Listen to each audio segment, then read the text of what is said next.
So guys, pag-uusapan natin ngayon itong pahayag ni Ridon, si Congressman Ridon, na iimbestigahan nga daw itong Dolomite Beach, mga kababayan. Pabor ba kayo dito sa kanyang gustong mangyari? Nako, mga kababayan, na maiinis ka na naman dito. Anong nangyayari sa Kongreso? Ay, nako. Sakit sa ulo, no? Ano bang gusto nito ni Ridon? Yung puro basura ibalik o itong ganto kagandang Dolomite Beach na napakagandang pasyalan ng mga tao ngayon na talagang tinatangkilik hanggang ngayon, mga kababayan. Sabi pa nga ng karamihan na ito daw ang Dolomite Beach ay matutunaw daw. Pero hanggang ngayon ay nandyan pa rin at hindi natitinag, mga kababayan. So, yun, basahin natin tong pahayag ni Congressman Ridon na hindi ko alam kung ano bang mayroon utak itong si Congressman Ridon, mga kababayan. Ayan, ito sabi niya dito, Ridon, aalamin kung kailangan ba talaga ang Dolomite Beach. Ayan, sabi niya pa rito, ang uunahin po natin dyan yung question who of necessity. Kailangan ba talaga yung proyekto na yan to begin with? Ayan, yung sabi niya. So, basahin mo natin yung buong ulat dito sa ang balita ngayon. Sabi niya, ang uunahin po natin dyan, yung question who of necessity. Kailangan ba talaga yung proyekto na yan to begin with? Representative Tere Ridon, Chairperson House Committee on Public Accounts. Sabi niya dito, binigyang diin ni Bicol Saro Representative Tere Ridon na tututukan ng Kamara ang 389 million Dolomite Beach Project upang masuri kung talagang kinakailangan ito. Yung bilyon-bilyong proyekto na ghost flood control projects, hindi nyo man lang mapuna-puna. Kahit dyan sa kongreso, yung mga kasamahan mo, hindi mo man lang mapuna-puna. Tapos itong Dolomite Beach na nananahimik na napapasyalan ng mga kababayan natin. At talagang kung sinong tanungin mo, ay talagang maayos yung pagkakagawa nito kapag pumunta ka doon sa Dolomite Beach. Kahit sinong interviewin nyo, mga kababayan, maraming nagsasabi na mas maganda yung Manila Bay ngayon kaysa dati. Dahil kung naabutan nyo, mga kababayan, kung nakapunta kayo dati sa Manila Bay dati, grabe ang basura. Napakasangsang, napakabaho. Dahil kaming mga vlogger dati, dyan din po ako nagko-cover dati sa Manila Bay. Sobrang baho talaga, mga kababayan. Napakadaming basura.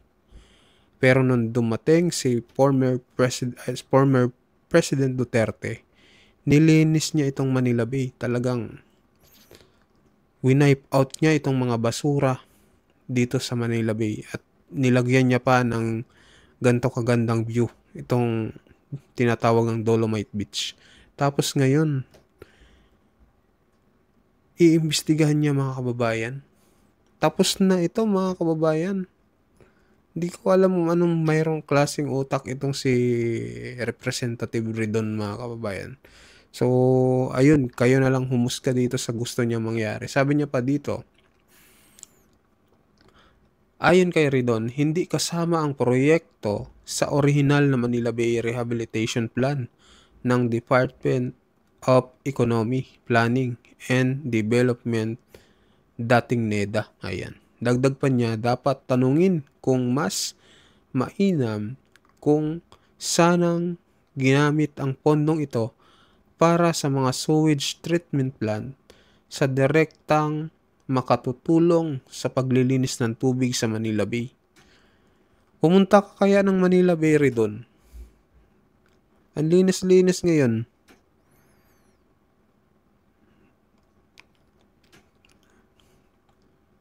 Grabe mga kababayan. Wala na talaga akong masabi sa gobyerno ngayon, no. Talagang yung mga proyekto dati talaga ni former President Duterte ay tinutuligsa nila. Kahit itong si Vice President Duterte ay gusto rin nilang batikusin at gusto pa nilang mawala mga kababayan. Gusto nilang ipa-impeach.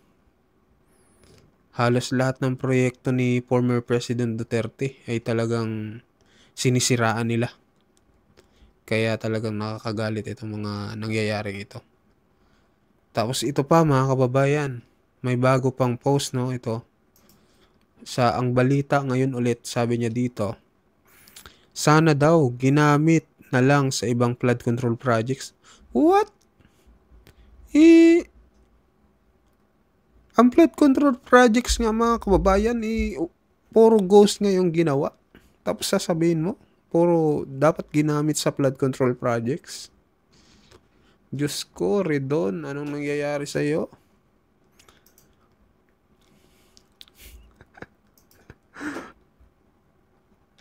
Diyos ko po. Ayan, basahin natin yung buong ulat dito mga kababayan. Sabi dito, 389 million Dolomite Beach, sana ginamit na lang daw sa flood control. Ayan.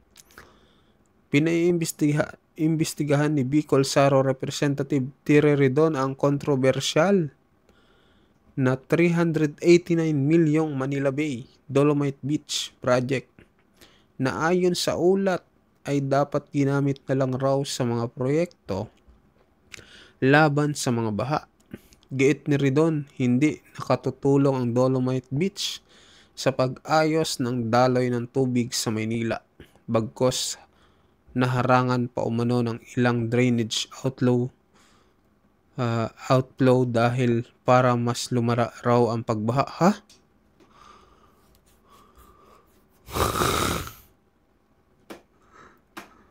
Matagal na pong binabaha sa Manila, Redon. Wala pa yung Dolomite Beach, binabaha na.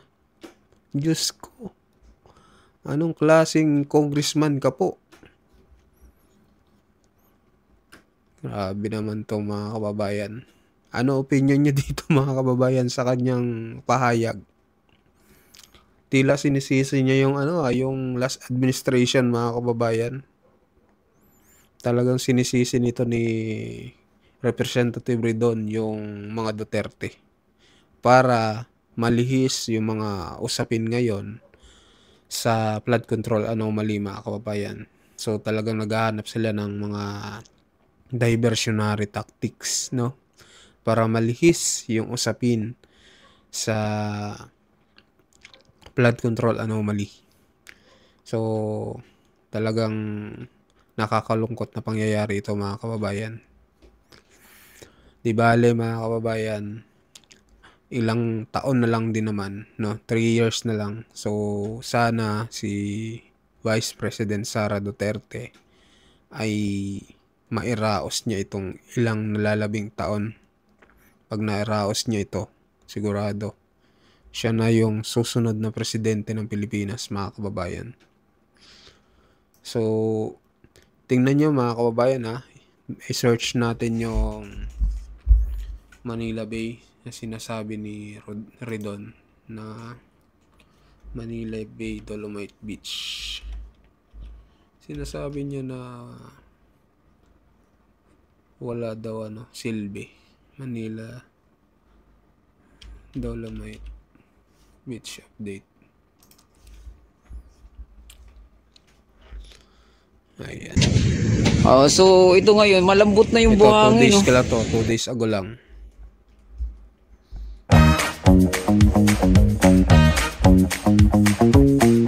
Tignan natin guys Ayan.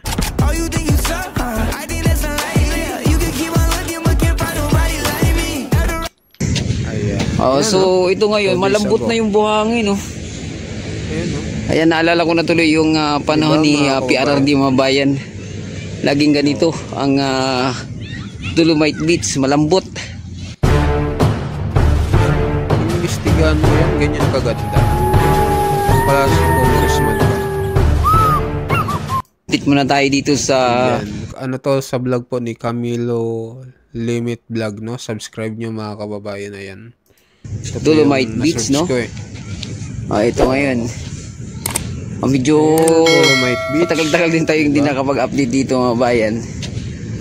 So ito ngayon, malambot na yung buhangin, no? Ayan, naalala ko na tuloy yung panahon ni PRRD mga bayan. Ayan po yung Dolomite Beach na Laging gusto ganito mong ang imbestigahan. Ibalik na lang natin yung basura kung gusto mo tong paimbestigahan. Dolomite Beach, malambot. Yun, no? So, naano na to ulit Diba? na nabungkal na ulit tong buhangin dito mga bayan. Kasi itong Dolomite mga bayan, pag tumatagal kasi, yung parang hindi na cultivate. Oo, parang naging ano eh, semento. Ayan, so andito naman yung iba nating mga kapulisan mga bayan doon, no? Diba? Yung Sinasabi pa nga ng karamihan mga kababayan, itong Dolomite Beach daw, matutunaw daw ito. Sabi ng mga kritiko, pag ilang bagyo lang daw, lusaw na. So, yan. Umabot na nga ng ilang taon, nandyan pa din, di ba? PSG, so nagkaroon nata ng clean up Sila drive ngayon, kanina tapos nito. gusto nilang investigahan mga kababayan. Oh, ito pa rin. Diba? Buo pa rin yung Dolomite Beach. Dolomite Stone dito. Diba mga kababayan? Kaya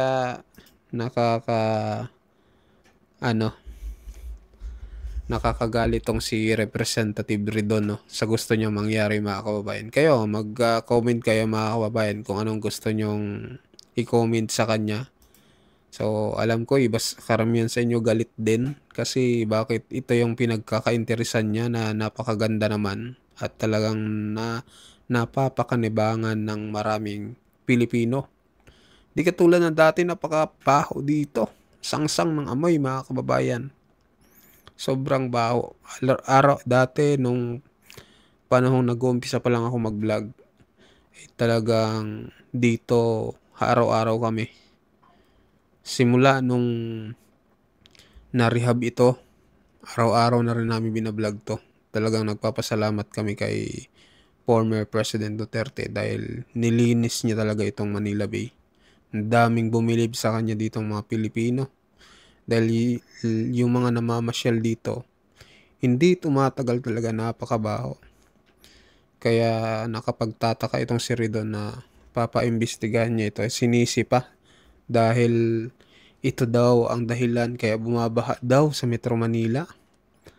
Diyos ko po, ang tagal na ng baha sa Metro Manila. Wala pa ang Dolomite Beach mga kababayan. Kaya ayun, mag-comment kayo mga kababayan kung ano yung pahayag nyo dito sa gusto mangyari ni Ridon. Sa mga bagong pasok dyan, pa-like and pa-subscribe po ng ating video. Maraming salamat po.